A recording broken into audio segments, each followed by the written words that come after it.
안녕하세요. 100세 시대를 든든히 대비할 본격 부자되기 프로젝트 머니토크쇼 나도 부자의 강천입니다.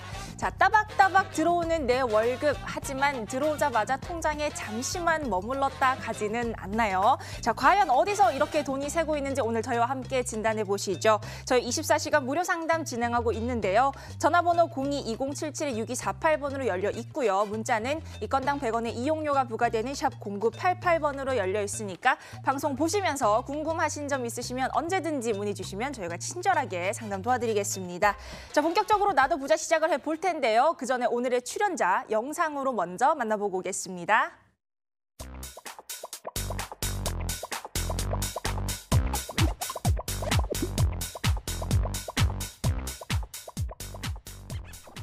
오늘도 여러분의 완벽한 재무 설계를 책임져 주실 이 재무 닥터 윤창원 전문가 나와 계십니다. 전문가님 안녕하세요. 네, 안녕하세요. 네, 반갑습니다. 네. 자, 이렇게 또 월요일이 시작이 됐는데 저는 주말 동안에 영화를 봤어요.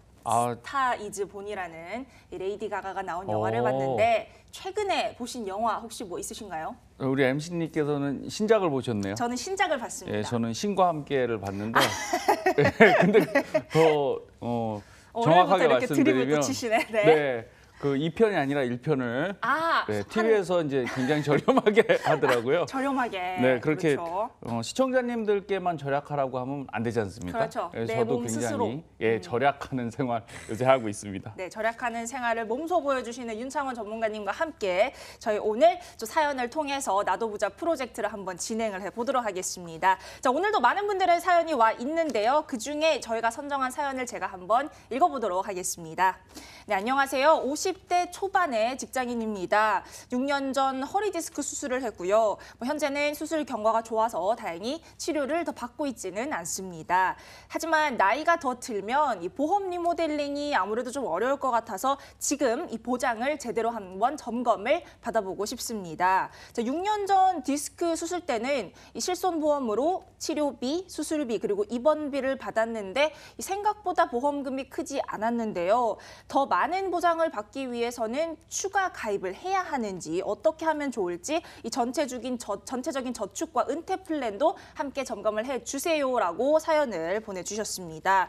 자, 50대 직장인이신데 아무래도 한번 이렇게 수술 경험이 있으시다 보니까 아무래도 앞으로의 계획에 조금 더 신경을 쓰시고 싶은 것 같아요. 그래서 저희가 좀 전반적으로 짚어보기 전에 현금 흐름표부터 이렇게 쭉 보면서 살펴보면 좋을 것 같죠? 네. 오늘의 시청자님께서는 50세 직장인이시고요. 네. 배우자 49세 주부시니까 외벌이시죠. 그래서 소득 합계 396. 이제 외벌이시다 보니까 소득은 좀 적으실 수밖에 없어요. 네. 그리고 지출 합계로 보시면 보험료 54만 원. 자, 한 가정에 54만 원이면 과거에는 이게 참 높은 보험료였는데 최근에는 나이를 생각하면 그렇게 높지는 않은 보험입니다. 평균적이다 이렇게 말씀드리는데 네. 제가 구성을 한번 봤더니 그렇게 나쁘지는 않으십니다. 근데 이제 왜 많이 못 받았는지는 제가 뒤에 말씀드리겠지만 네. 요거는 들어가 계신 담보 때문에 그렇거든요. 그래서 좋은 보험을 가입하시는 게 꼭 비싼 보험을 드시는 게 방법은 아닙니다. 그래서 오늘 그런 부분 자세히 설명드릴 거고요. 네. 자, 저축 투자로는 적금 53만 원, 재형 저축 100만 원. 네. 요거 직장인 분들에게는 굉장히 좋았던 상품이거든요, 과거에. 근데 2015년도에 이제 좀 개정을 하면서 네. 직장인들이 비과세로 받기 가장 좋은 저축이다 해서 아직 유지하고 계신 분들 꽤 계신데 이게 하나는 알고 계셔야 돼요. 첫 해에는 굉장히 높은 4.5% 이상의 수익률을 이자를 드렸었는데 네. 점점 가면서 공시율도 좀 낮아지고 있다. 이런 부분들을 감안하셔갖고 네. 지금 100만 원씩 따박따박 지금 납부하고 계시고요. 삼성생명 연금 20만 원씩 해서 총 저축 투자는 173만 원 네. 이렇게 진행하고 계십니다. 네, 이렇게 해서 우선 50대 직장인 아무래도 외벌이시다 보니까 소득 300만 원 선이고요. 보험료 54만 원 선이면 평균적이다라는 의견을 우선 내주셨습니다. 자, 계속해서 저희가 금융자산도 함께 좀 짚어보도록 할게요. 네, 오늘 시청자님께서는 2억 5천만 원 자가 있으시고요. 그다음에 예금 3,450, 그다음에 퇴직금 5,600만 원, ELS 1,400만 원 해서 총 저축액 4억 3,112만 원인데 네. 자, 아파트 한 채가 2억 5천인 거 보니까 이제 지방에 계신 시청자님이죠. 근데 저는 좀 이렇게 생각합니다. 최근에 부동산이 굉장히 특히 서울이 많이 올랐는데 네. 자, 부동산도 분명히 투자 가치가 있지만 그거보다 중요한 게 내가 내 집을 갖고 있는 거에 대해서 만족감이 있다면 우선은 아파트는 100점을 드리고 시작해야 되지 않겠느냐. 와. 예. 그렇잖아요. 사람이 두 채, 세 채는 이제 투자 목적, 완벽하게 투자 목적인데 그렇죠. 내가 사는 내 집을 마련하는 거에는 성공하셨다. 오. 그래서 소득에 비해서 지금 네. 저축액이 높으셔서 좀 높은 점수 이따 드리고 갈 겁니다. 네. 우선 내 집 마련이라는 부분에서는 뭐 100점을 드리고 싶다 이런 말씀까지 해주셨는데 자, 저희가 전체적인 점수는 보험 구성을 보고 나서 한번 네네. 들어보도록 하겠습니다. 계속해서 보험 보시죠. 네, 흥국생명 프리미엄 종신 2010년도에 가입하셨고요. 종신보험으로서 102,400원 시청자님께서 가지고 계시고요. 한화생명 변액 CI 보험 2008년도에 가입하셔서 132,500원인데 자, 변액은 마음에 드는데 아무래도 CI다 보니까 진단금 부분에서 네. 중대한 암, 중대한 뇌경색, 중대한 심근경색 해서 이렇게 제한 사항이 좀 발생합니다. 예, 약관상에서 중대한이라고 붙으면 저희가 일반 진단금으로 보는 게 아니라 단서 조항들이 붙게 돼 있어요. 그래서 10건 중에 한두 건은 이제 못 받는 확률이 있으시니까 좀 찜찜하다 하시는 분들은 굳이 CI 말고 네. 예, 일반 진단금 선택하셔야 되고요. 자, DB손해보험 100세 총춘보험 80세까지인데 저는 이 가성비가 굉장히 잘 구성돼 있다 이렇게 보이는 거예요. 예, 손해보험 자체는 굉장히 잘 드셨고요. 네. 80세가 좀 짧긴 하지만 시청자님하고 제가 상담하다 느낀 건데 길게 그렇게 받으실 욕심은 없으시더라고요. 예, 왠지 여쭤봤어요. 그랬더니 저희 집이 조금 더 단명하는 편이라 예, 그렇게 길게 보장받기보다는 본인께서는 이제 저축을 더 하시겠다. 그거는 선택이시니까 저축 쪽으로 더 편중하셔도 나쁘지 않다 이렇게 말씀드리고요. 네. 자, 그 배우자님께서 현대해상 하이스타 종합보험 하나 가지고 계시고 흥국생명 플러스 종신보험까지 해서 구성들은 손해보험, 생명보험에서 이렇게 딱 잘 짜여져 계신데 네. 아무래도 사망보험금을 보장하는 종신보험, CI보험, 종신보험이 있다 보니까 보험료는 좀 높죠. 그래서 지금 10년 이상 유지 잘 하셨고 지금 자산도 어느 정도 형성됐다고 보이니까 네. 그리고 대출도 하나도 없으세요. 대출 그래서 없으세요. 네, 본인께서 사망보험금을 크게 욕심내지 않으시니까 이런 부분들은 좀 줄이셔서 예, 자산, 저축 자산으로 편입하시는 게 옳다고 보고요. 네. 지금 자녀분 거 DB손해보험, 큰별사랑보험이 하나 있는데 요거는 30세 만기로 지금 거의 한 3년 있으면 끝납니다. 자녀가 지금 27살이니까. 네. 그래서 이런 것들은 어차피 3년 이후에 끝날 건데 그때 가서 새로 가입하시느니 3년 안에 혹시라도 사고 나거나 자녀가 어디 아프시면 이제 가입하시기 어렵잖아요. 그렇죠. 예, 그러니까 그 전에 빨리 100세나 80세도 좋은데 자녀분 나이 80세는 좀 짧을 것 같아요. 네, 예, 오늘 아무래도. 시청자님은 좀 어느 정도 생활하셨으니까 그래서 100세 추천드리면 지금 현재 보험료는 543,400원이신데 여기서 뭐 20만 원 이상 내리시면서 보장 받으실 수 있겠다 이렇게 진단드리도록 하겠습니다. 네, 이렇게 해서 이 50대 부부의 현금 흐름표, 금융자산 그리고 저희가 보험 현황까지 한번 이렇게 쭉 살펴봤는데요. 뭐 지금까지 듣기로는 대출도 없으시고 내 집도 마련을 하셨고 저축도 잘하시는 것 같고 이 정도면 굉장히 높은 점수 주고 출발할 수 있지 않나 하는 기대감을 들게 하는데 몇 점 드리고 시작할 수 있을까요, 저희? 네, 제가 자산 규모에 비해서는 7점 드리고 시작을 할 겁니다. 네. 네, 뭐 신기하시죠? 7점. 네, 조금 신기하긴 하지만 우선 네. 이유는 조금 이따 들어보도록 하고 저희가 이렇게 7점을 드리고 시작을 하면서 우선은 저희가 이 전문가 플랜 리모델링안을 먼저 제시를 해드리고요. 그 이후에 저희가 하나하나 세부적인 사항으로 넘어가 보도록 하겠습니다. 자, 전문가 플랜 함께 보시죠. 네, 오늘 시청자님께서는 396만 원의 소득을 가지고 계시고요. 지출 223만 원 해서 한 56% 정도 쓰고 계시고 나머지 것들을 한 43% 정도, 44% 정도를 173만 원씩 저축을 잘하고 계세요. 네. 제가 이 부분에 굉장히 높은 점수를 드렸고요. 왜냐하면 물론 수익률을 위해서 더 나은 포트폴리오를 가지고 계셨다면 더 좋았겠지만 그럼 구정 가셨겠죠? 예, 근데 오늘 시청자님 성향이 좀 보수적이세요. 안정을 좀 안정지향주의. 예, 이런 분들께 뭐 너무 강하게 적극 투자형의 성향을 요구하는 건 맞지 않습니다. 그래서 본인 성향에는 딱 맞게 하셨고 네. 제가 볼 때 소비 지출 통제를 굉장히 잘하고 알뜰히 생활하셨기 때문에 여기서 높은 점수 드렸고요. 또 이런 분들이 유리한 점이 하나 있어요. 뭘까요? 은퇴하셔서도 많이 안 쓰세요. 그러니까 연금이 많지 않으셔도 생활하시는데 크게 불편함 없이 생활을 유지하신다. 그러면 많이 받고 많이 쓰는 게 중요한 게 아니고요. 네. 예, 적게 받더라도 내가 만족할 만큼 쓰는 게 가장 좋다 이렇게 말씀드리고 자 변경을 이렇게 해드리겠습니다. 그래서 보험만 29만 원 절감해드려서 네. 예, 저축 투자액을 202만 원으로 증액시켜드리도록 하겠습니다. 네, 우선은 이렇게 해서 우선 이 소득 대비 지출이 56% 정도 쓰고 계신데 저축을 굉장히 잘하고 계시지만 저희가 이 보험을 재설계해서 29만 원 더 절감을 해드렸습니다. 자, 그럼 계속해서 저희가 저축을 어떻게 리모델링을 해드릴 수 있을지 저축 디테일한 사항도 저희가 함께 좀 보고 갈게요. 네. 적금 53만 원, 재형저축 100만 원, 연금 20만 원에서 173만 원을 갖고 계신데요. 네. 자, 요걸 이렇게 변경해 드릴 거예요. 예비자산 CMA 안정자산이죠. 여기에 30만 원 넣어 드리고요. 적금은 20만 원. 역시나 안정자산입니다. 네. 그리고 연금저축 펀드도 여기다가 주식형을 많이 편입하지 않고 채권형을 좀 많이 해드려서 좀 편안하게 그렇죠. 가실 수 있도록 32만 원 해드리고요. 네. 자, 재형저축은 해지하냐? 그런 게 아닙니다. 재형저축 자체는 자, 자유적금 형태예요. 그래서 넣으셔도 되고 안 넣으셔도 되기 때문에 과거에 넣었던 목돈은 그대로 유지하시고 네. 지금 들어가는 것들은 여기 넣으시면 좋은데 단점이 하나 있어요. 뭐죠? 10년 이내 해지하시면 1%도 안 되는 금리를 받게 되고요. 비과세 혜택을 받으실 수가 없어요. 그래서 지금 앞으로 5년 정도 남으셨는데 여기서 목돈을 절대 뺏으실 수 없고 그리고 비과세로 그 목돈 받으셨을 때 결국은 이게 연금으로 또 들어가야 되는 상황이거든요. 그렇죠. 나이상. 그러니까 이런 것들은 차라리 지금은 연금으로 따로 준비하시고 지금까지 모아둔 돈만 이자불이 받으시면서 잘 비과세 혜택 유지하시는 게 가정 경제에는 더 좀 숨통이 트이고 유동성이 확보되는 그런 구조라고 생각하시면 좋겠습니다. 네. 그리고 멀티펀드 50만 원 해드리는데 여기서 이제 시청자님하고 얘기를 좀 제가 많이 했어요. 네, 그래서 설득을 좀 시켜드릴 겁니다. 그래서 네. 너무 안전하게 가면 문제가 또 있지 않습니까? 네. 예, 공시이율을 극복할 수 없고요. 물가 상승을 극복할 수가 없어요. 그래서 요거는 조금 공격적으로 하시고 네. 변액펀드, 변액 추가납 그리고 재형저축은 10만 원 유지하셔서 네. 자 변액펀드도 무조건 주식형을 많이 가지고 가실 필요가 없어요. 예, 30% 주식형 가시고 채권형 70% 가신다면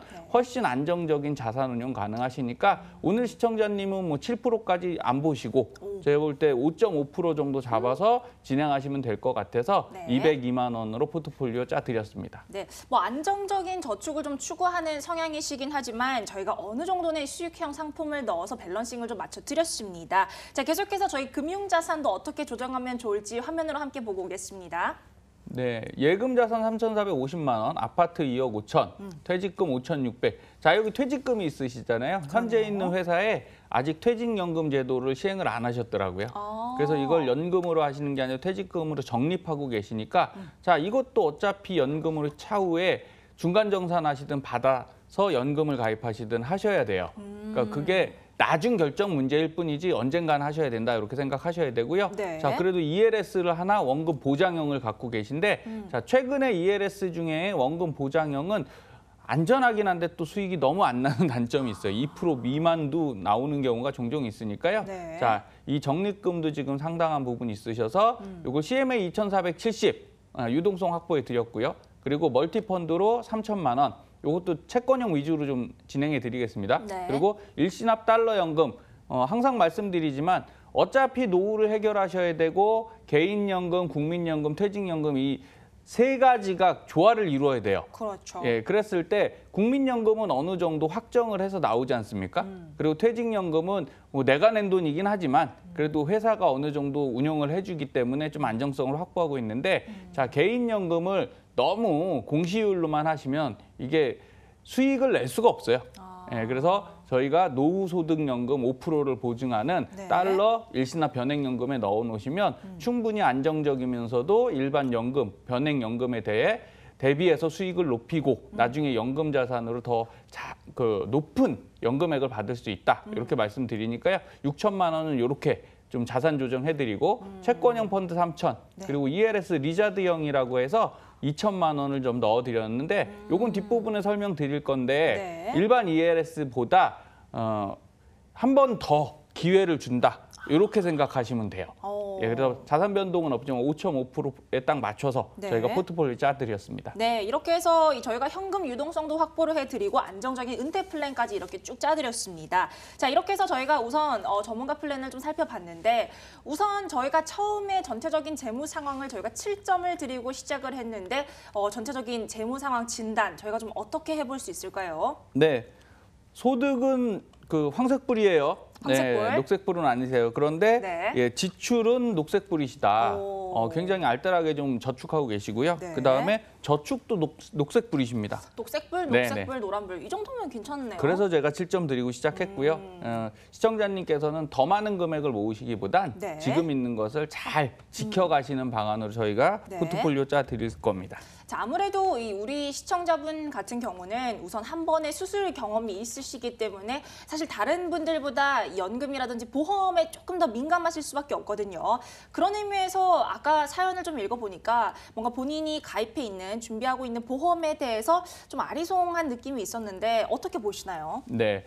자, 디스크를 이제 과거에 수술을 하셨는데 생각보다 보험금이 많이 안 나가셨을 거예요. 네. 예, 이유는 자, 암이나 이대 질환 이런 그 성인 3대 질환이라고 하죠. 큰 병들은 진단금이란 형태로 보험금이 지급이 돼요. 그래서 3천, 5천만 원이 약정이 돼서 암이 걸리면 큰 돈이 나가는데 자, 디스크라는 것, 저희 MC께서는 허리 아프신 적 없으세요? 근데 저 약간 허리가 원래 안 좋아요. 아, 안 좋으세요? 네, 뭐 아픈 적은 없지만 네. 오래 뭐 서 있거나 하면은 허리가 조금 아픈 정도는 있어요. 네, 방송하시는 분들이 이제 서서 많이 진행하시잖아요. 그렇죠. 그러다 보니까 근데 방송뿐 아니라요. 성인 중에 대부분은 허리 통증과 요추, 경추, 어깨 다 아파합니다. 그래서 맞아요. 디스크는 생각보다 큰 병이라기보다 누구나 갖고 있는 생활 질환이에요. 그래서 이런 것들을 많이 보험회사에서는 보장을 잘 안 하고 있고요. 자, 화면을 보시면 네. 자, 오늘 시청자님께서 하나생명 변액 CI 보험 가입돼 계시잖아요. 그러네요. 그럼 여기에 진단금들이 있는데 여기서 디스크 질환을 따로 진단금을 주지 않습니다. 네. 그러니까 내가 들어놓은 보험이지만 결국은 디스크 같은 약간은 생활형 질병에는 좀 약하다. 이렇게 볼 수 있고 근데 우리나라의 대부분 보험들이 그 생활형 진단금을 지급하는 회사는 없으니까 이런 것들은 그냥 실비에서 보장받는데 만족하시고 다행히 큰 병 아니다 이렇게 생각하시는 게 가장 좋고요. 그렇다고 내가 암보험 1억을 들었다고 꼭 그 1억을 받기 위해서 암을 걸릴 수는 없는 거잖아요. 그거 안 되지. 네, 그런 건 안 되는 큰일 거예요. 나요. 예. 그래서 오늘 시청자님께 다시 한번 말씀드리지만 보험을 잘못 드신 게 아니라 네. 디스크라는 질병 자체, 내가 겪었던 경험 자체가 보험에서는 수술비 정도만 나가는 거고요. 그렇죠. 실손보험에서 의료비 정도만 나가는 거니까 네. 보험을 더 많이 타기 위해서 노력하지 마시고 지금 손해보험, 뭐 DB손해보험, 백세청춘 가격 대비 보장 알차거든요.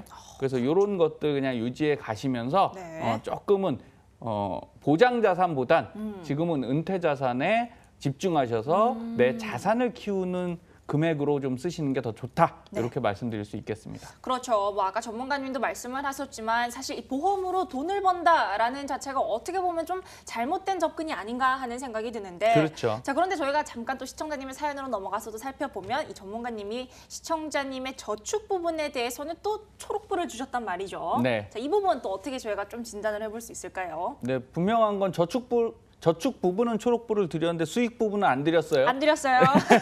멘트 안 드렸어요. 네. 예, 저라면 이런 정도 수익이면 빨간불인데요.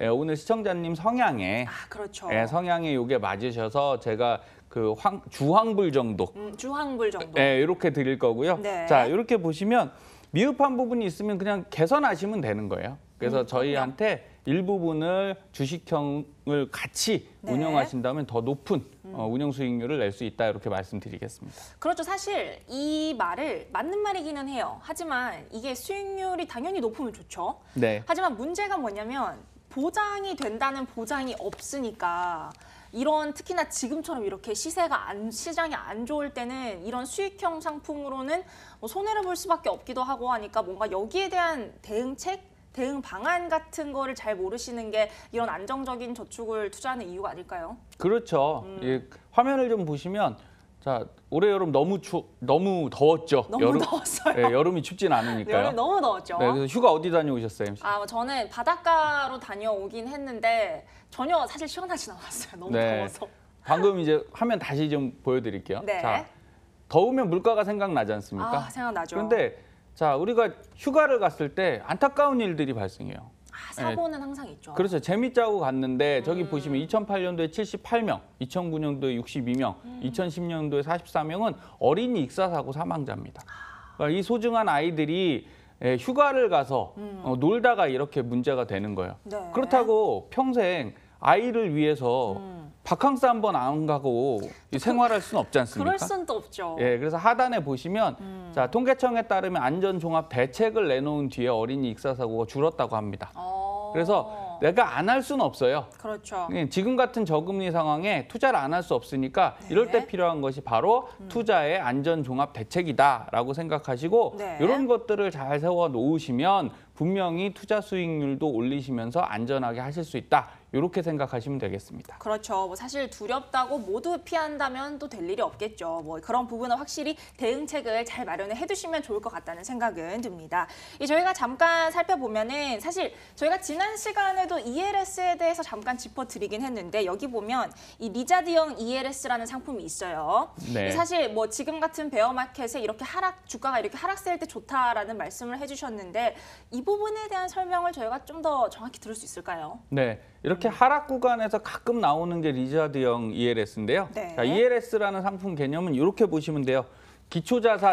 기초자산이 왕창 떨어지지 않으면 그냥 어느 정도의 수익률을 드리겠습니다라고 보시면 되고요. 그래서 보통 구간이 자, 코스피를 그냥 기준으로 얘기하면요. 네. 80% 정도 떨어지면 그 안에 구간에 있을 때 예를 들어 80, 85, 90, 95, 100 이러면 1년 정도 있다가 환매되면서 수익을 드리는 거예요. 그렇죠. 5%든 6%든. 그런데 리자드형은 뭐냐? 이 낙인 구간이 더 넓습니다. 그래서 리자드가 도마뱀이거든요. 네, 그렇죠. 네, 도마뱀이 딱 잡히면 꼬리를 어떻게 한다고 하죠? 이렇게 자르고 도망을 가서 네. 뭐 살아남는 걸로 알고 있어요. 네, 꼬리를 잡으면 자기 꼬리를 자르고 도망간다고 해서 이게 그렇죠. 리자드형 ELS인데 자, 80% 이내에 왔는데 네. 자, 이게 그 상환이 안 됐어요. 그러면 한 번 기회를 더 드리는 거예요. 60% 안에만 왔으면 한 번 더 드려서 네. 대신 이자를 5% 약정했으면 5%를 드리는 게 아니라 절반인 2.5%만 드리고서 끝내는 이런 구조가 되는 거죠. 그래서 ELS의 장점을 보면요. 네. 원금 지급형, 부분 지급형, 비보장형 다 하실 수 있고요. 네. 그래서 일정 조건만 달성되면 정해진 수익이 지급되죠. 그리고 제일 중요한 겁니다. 주가가 횡보를 하든 하락을 하든 네. 수익이 가능하다라는 거죠. 근데 주식은 어떻습니까? 떨어지면 절대 수익을 낼 수 낼 없어요. 수가 없죠. 예, 그래서 ELS가 중수익, 중위험에 가장 적합한 상품이다. 이렇게 보시면 되고요. 네. 자, 다음 화면 보시면 자, 리자드형 ELS를 조금 더 세분화해서 말씀드릴게요. 그래서 저 빨간색 보이시죠? 1년 리자드 70%. 그래서 90% 안에서 움직이다가 70%로 떨어졌어요. 네. 그러면 원래 일반 ELS는 이게 상환이 안 됩니다. 그래서 그렇죠. 계속 기다려야 돼요, 만기까지. 계속 기다려야 돼요. 근데 이건 이 조건이 있기 때문에 70%가 갔어도 자, 상환이 되는 거예요. 대신에 처음에 약정된 수익률보다 몇 프로 드린다고요?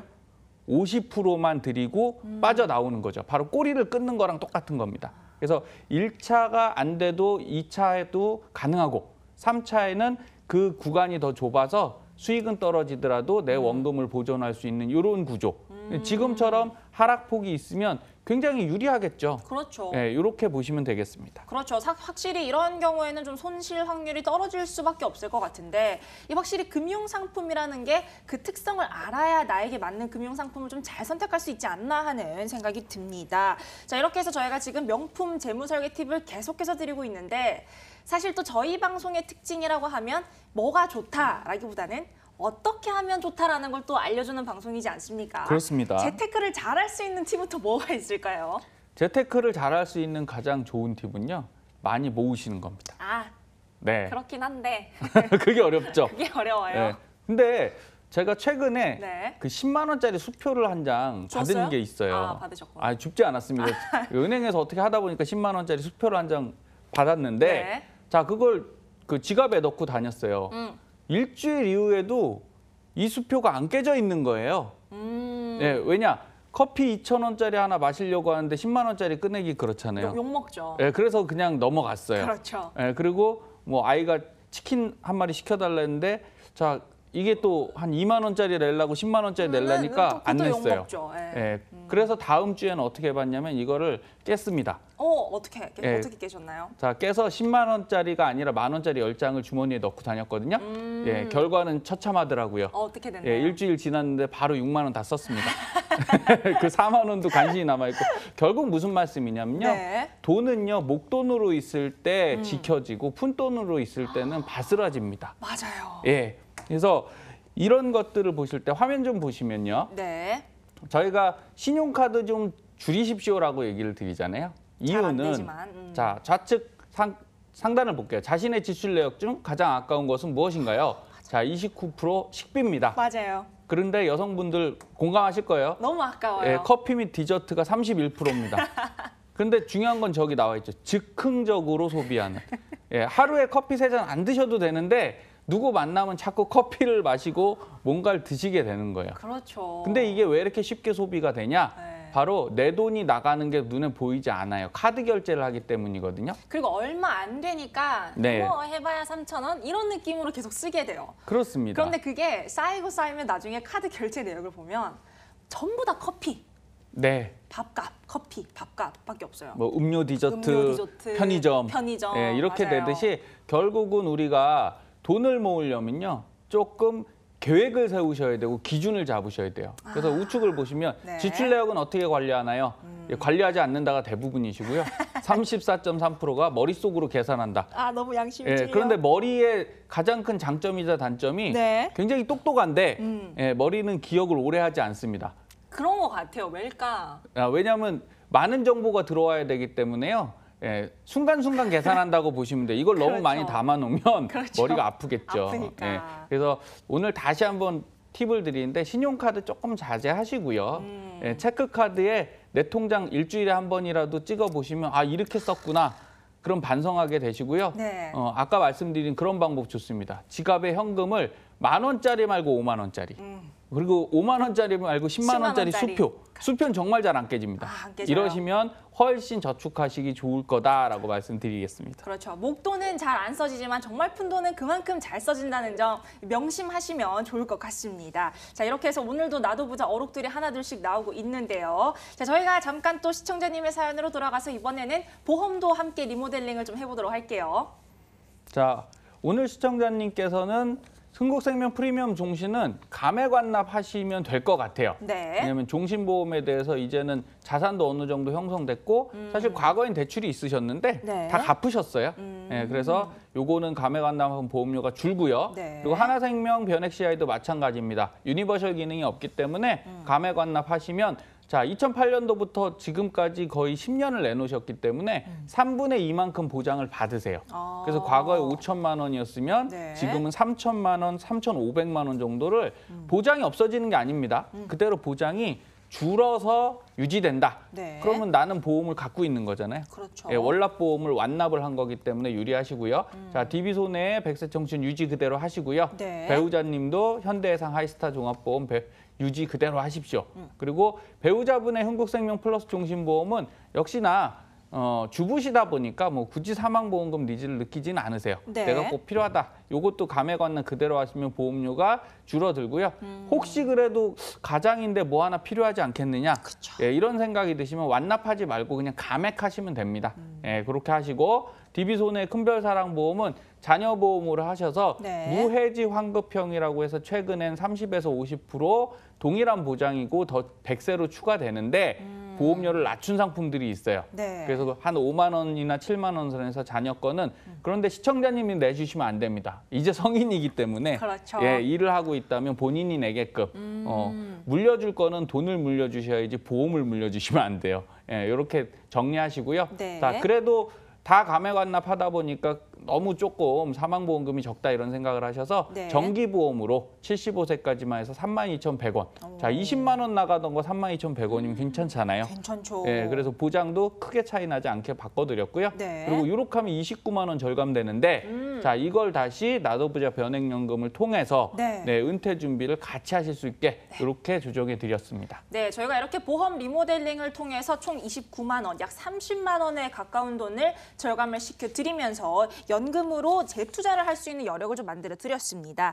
저희가 아까 잠깐 이 저축 디테일을 보다가 제가 잠깐 궁금했던 게 뭐냐면 아까 자유적금이라고 말씀하신 재형 저축이라는 게 있었어요. 저는 조금 이 재형 저축이라는 게 좀 생소한데 뭐 아까 말씀 들어보니까 과거에 금리 혜택이라든지 이런 게 굉장히 좋았던 것 같아요. 네, 이제 과거는 과거일 뿐. 아하. 이런 게 참 안타까운 거죠. 물론 과거에 좋았습니다. 그래서 네. 화면 보시면요. 재형저축은 2015년도에 다시 부활을 했죠. 그래서 가입 대상이 연소득 5천만 원 이하 근로자, 네. 3,500만 원 이하의 자영업자인데 자 10년, 자 2015년 말까지 가입하셨는데 오늘 시청자님이 딱 그때 가입하셨어요. 그래서 납입 한도가 연 1,200만 원이니까 100만 원씩 넣으시는 건 맞고요. 자 유지기간 7년, 최장 10년이 되시면 10년 이후에 비과세가 되시는 거예요.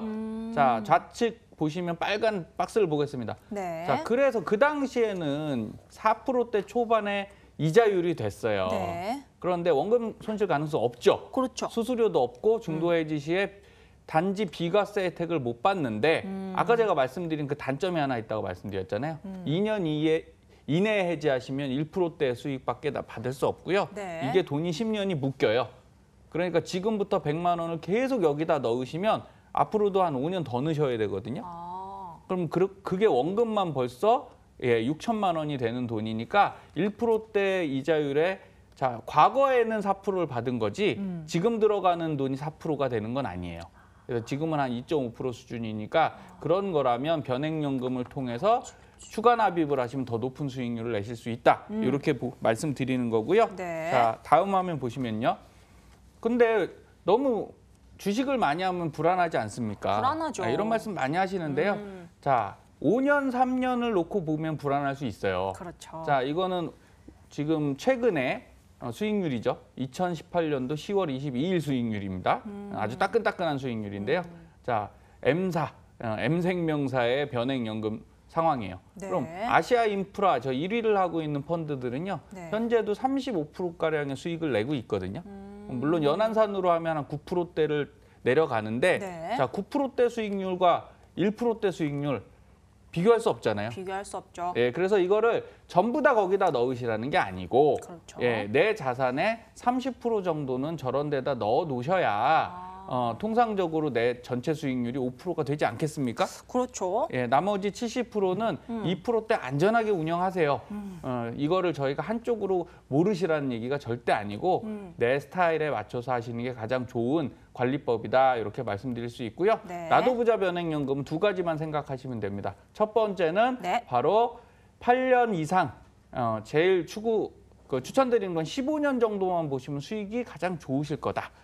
예, 그리고 추가 납입을 하시면 당연히 사업비가 낮아지기 때문에 수익률이 좋아지실 거니까 이 두 가지만 명심하셔서 따라오시면 네. 훨씬 안정적인 수익률을 내실 수 있습니다. 네, 이렇게 힘들게 준비를 해놨는데 막상 열어보니까 그만큼 수익이 안 나고 있다 하면은 굉장히 억울하실 것 같은데요. 그만큼 좀 더 효율적이고 또 안전한 투자를 위해서는 이런 자산 포트폴리오의 점검이 꼭 필요하지 않나 하는 생각이 듭니다. 자, 이렇게 해서 전문가님 오늘의 우리 시청자님을 위해서 마무리 정리를 한번 쭉 해주시면 좋을 것 같아요.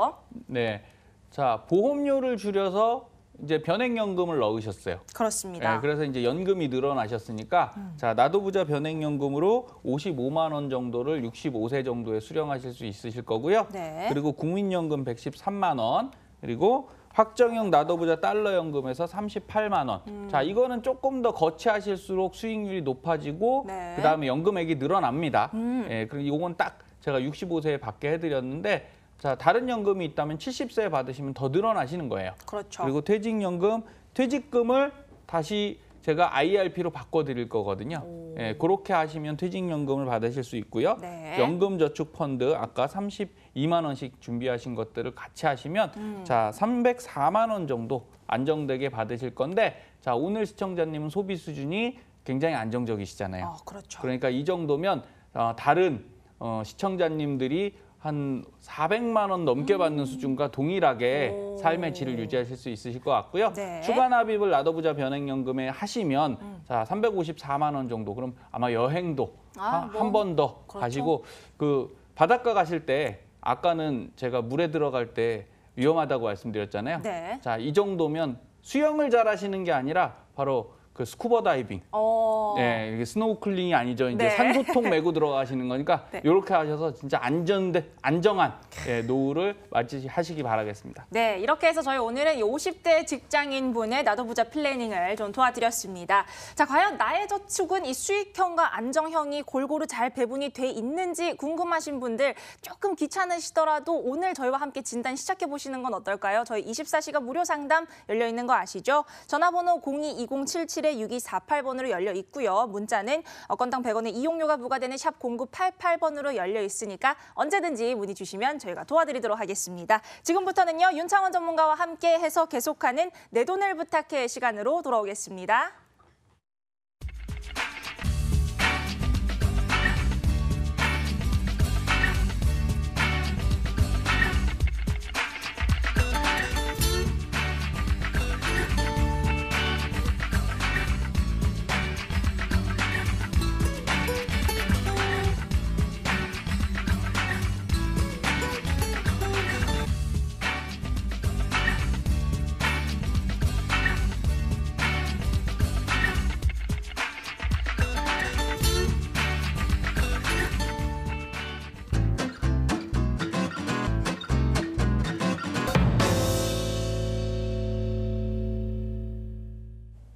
나도 부자 머니 트레이너 윤창원입니다. 자, 오늘은 부동산 투자 성공을 위한 필수 조건. 자, 최근에 부동산 서울 집값 많이 올랐습니다. 이런 때일수록 잘 아셔야 돼요. 네, 돈이 올라가고 시황이 좋다라는 부분은 내가 경기에 민감하게 반응하고 있다. 이렇게 생각하셔도 좋고요. 그리고 정보가 있어야 우리가 돈을 더 벌 거 아닙니까? 그래서 오늘 부동산을 한번 점검하는 시간 갖도록 할게요. 자, 서울 부동산이 계속 오르는 이유가 있어요. 자, 어떤 거냐면 과거 주택보급률의 공식입니다. 근데 좀 물음표가 하나 생기는 게 여기 보시면 총 주택수를 보통 가구 수로 나누게 돼 있어요. 그래서 곱하기 100을 하는데 과거에는 이게 빠졌습니다. 뭐냐? 외국인 가구 수, 그리고 집단 가구 수, 단독 가구 수, 비혈연 가구 수. 이게 무슨 소리냐면 최근에 우리나라에도 외국 이주민들이 많이 들어오시죠. 그리고 뭡니까? 1인 가족이 엄청나게 늘어났어요. 지금은 자, 4인 가족이 항상 아파트를 사는 게 아니고요. 예, 혼자도 아파트 살아요. 독립해갖고 자녀분들이 본인이 돈 벌어서 아파트 사서 들어가는 거죠. 그러면 뭔가 이게 공식이 좀 안 맞는 것 같아요. 이 부분이 바로 서울이 부동산이 계속 오르는 이유입니다. 자, 자세하게 한번 말씀드리면 2008년 이후에 주택보급률은요, 계속 100%가 넘어가요. 그런데 왜 부동산 값은 계속 오르는 겁니까? 아까 말씀 다시 드렸죠. 전국 주택보급률이 중요한 것이 아닙니다. 여기서 말하는 건 전국에 대한 주택보급률이에요. 그럼 지방은 어떻게 되는 거죠? 떨어지고 서울은 올라가고. 그런데 사람들이 어디로 집중하냐? 서울과 현재는 서울에도 집중하는 걸 수가 줄어들고 있고요. 바로 경기도 쪽으로 이동하고 있습니다. 그런데 서울 자체는 자, 아파트 공급하는 게 제한적이거든요. 새로운 것들을 넣기는 힘들고 재건축을 통해서만 진행할 수 있는 거고요. 경기도 쪽으로 신도시, 위성도시들이 많이 늘어나고 있는 거죠. 그래서 바로 서울은 주택 공급이 가장 적은 지역이라는 걸 꼭 명심하시고요. 서울은 인구가 줄지만 경기도는 계속 오르고 있습니다. 인구가. 그래서 서울의 가격은 어쨌든 오를 수밖에 없어요. 그럼 부동산을 해야 됩니까? 말아야 됩니까? 하시면 좋은데, 자, 주식이나 부동산이나 마찬가지로 하나의 포인트가 있습니다. 바로 뭡니까? 가장 높이 올랐을 때 사시면 자칫해서 떨어졌을 땐 손실을 볼 수 있다는 거예요. 그래서 부동산 투자를 하시는 요새 최근 관심들이 너무 많으세요. 저는 딱 이런 말씀 하나 드립니다. 지금이 고점이라면 어떻게 하실 거예요? 자, 주가 작년 2017년도에 정점을 찍고 지금 하락했지 않습니까? 그러면 작년이 투자하기 적기가 아니라는 거예요. 언제 하셨어야 돼요? 2014년, 15년, 16년. 좀 떨어졌을 때 했어야죠. 그때 사서 높을 때 팔고 나오셨어야 되는데, 자, 지금 이제 계속 오를 거라고 생각했을 때도 벌써 서울 집값은 상당히 부담되는 수준이 됐습니다. 그래서 명심하셔야 될 것은 부동산을 하지 말라가 아니고요. 하시되 어떤 것을 피해야 됩니까? 바로 대출을 좀 줄이셔야 돼요. 이 대출이 부담이 되면 바로 내 자산이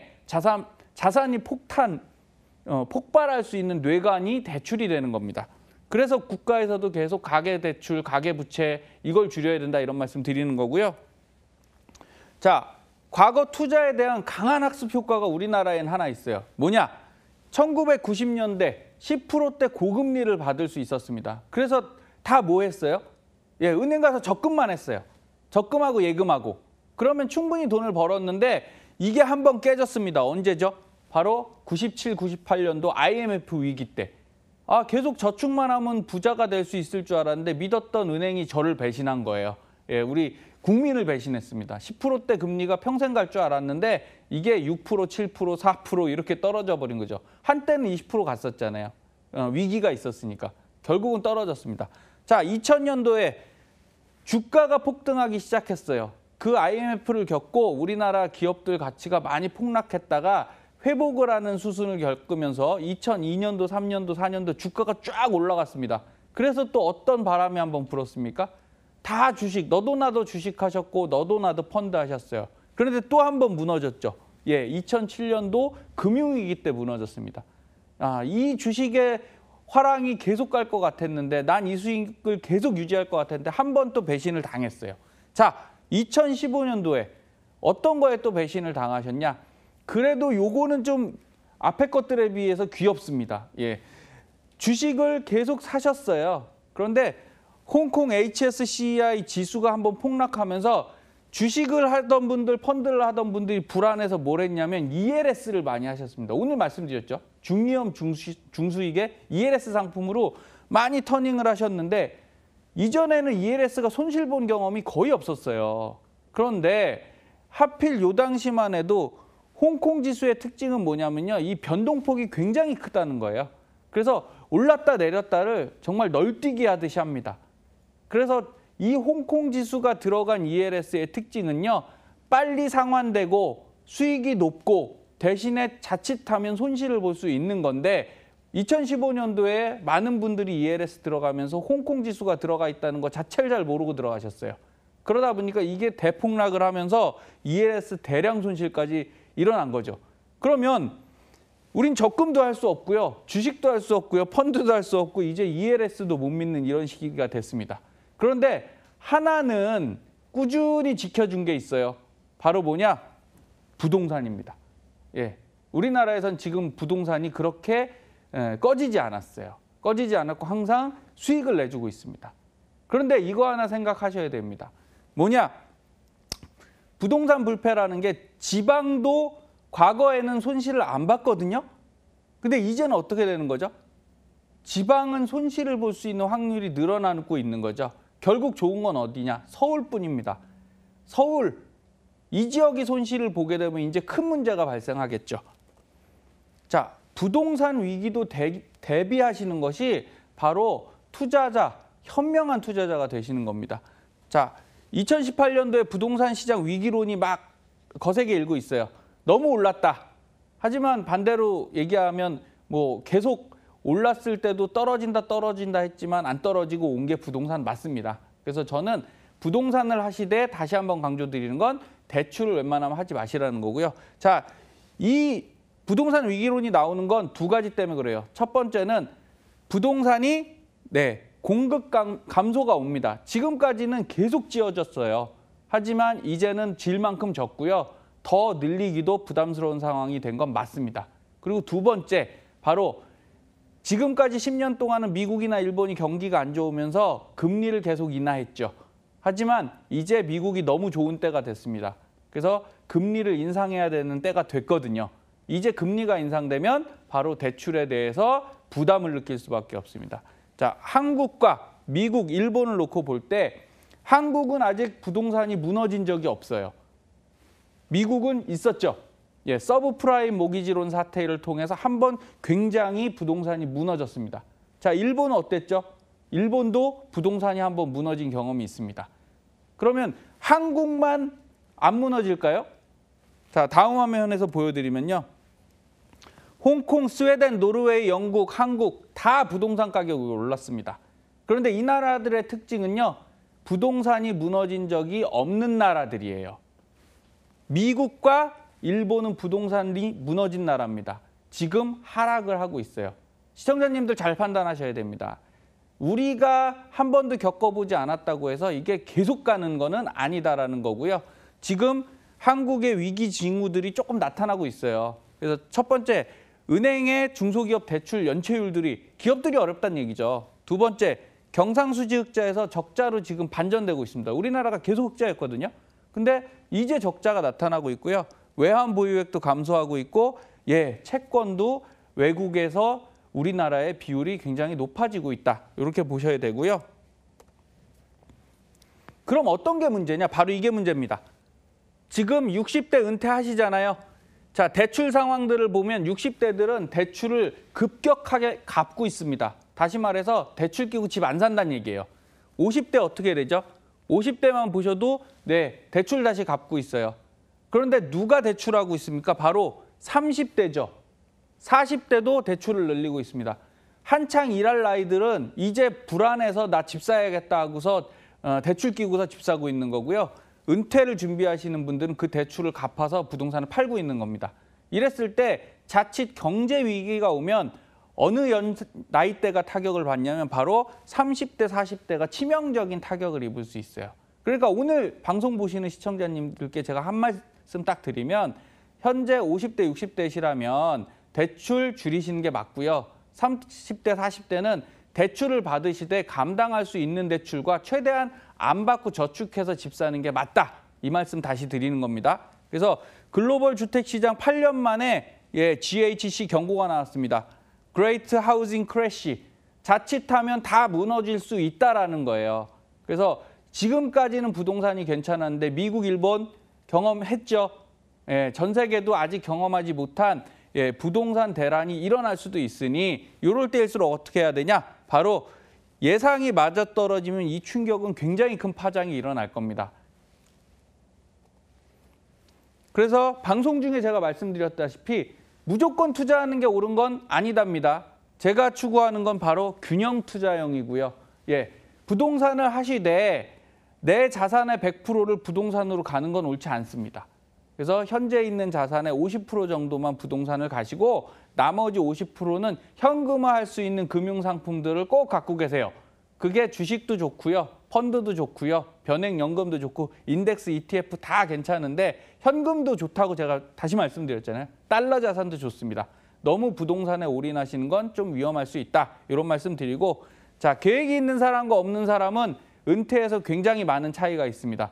결국은 지금 부동산에 투자할 것인지 아닐지를 결정하실 게 아니라 부동산에 투자할 내 자산을 몇 프로로 할 것인지를 계획을 하셔야 돼요. 이게 잘 되셔야만 바로 좋은 생각들 맞이하면서 은퇴를 하실 수 있습니다.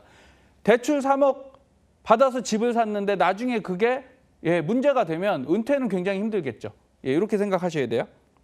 그래서 계획을 꼭 세우셔야 되고요. 이런 말씀 드릴게요. 자, 주가가 쭉 올라간 때가 있고요. 이게 녹색 박스예요. 근데 조금 더 길게 시간을 한 5년 더 줬습니다. 파란색 박스죠. 자, 녹색 박스는 8.87% 수익률을 냈고요. 파란색 박스는 9.19%의 박스를 냈습니다. 바로 인덱스 투자인데 변액연금에서 제일 중요한 건요. 여러분, 금액이 중요한 것도 아니고요. 시점이 중요한 것도 아닙니다. 다시 말씀드리지만 시간을 더 주시면 무조건 수익률은 높을 수 있어요. 그래서 오늘 부동산을 꼭 사시되 두 가지 명심하십시오. 첫 번째, 대출을 좀 적게 끼고요. 그리고 두 번째는 금융자산과 같이 준비하시는 현명한 시청자님들이 됐으면 좋겠습니다. 오늘도 나도 부자의 윤창원이었습니다.